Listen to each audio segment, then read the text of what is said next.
السلام عليكم، ازيكم عاملين ايه؟ يا رب تكونوا بخير.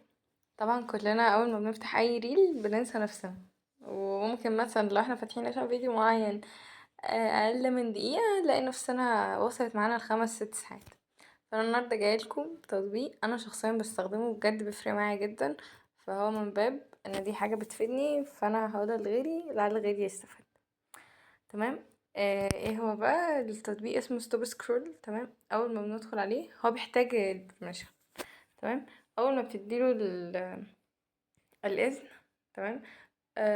هو اول ما بيجي كده، اول ما بيفتحه، بما ان انا عاملاه يعني فده مش هيظهر عندي. هو اول ما بتفتحه بيكون موجود كده كذا حاجه، وبعدين هتدوس على اجري. بعد ما تدوس على اجري هيدخلك على صفحه كده وموجود فيها اسمه، تدخل هتدوس عليها. كذا حاجه فوق، واللي قبل الاخيره من تحت هي اللي فيها سوبر سكرول.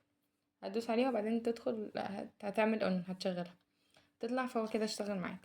هنا دي ليميت، ان انت هتخلي في اليوم مثلا عدد معين تقعد فيه على الريل، او ان انت تعمل بلوك لكل الريل. هو بيقفل ايه؟ الريل بتاع اليوتيوب، بتاع قصدي الشورتس بتاعت اليوتيوب، والريل بتاع الانستجرام، بتاع الفيسبوك، وكمان السناب شات والتيك توك.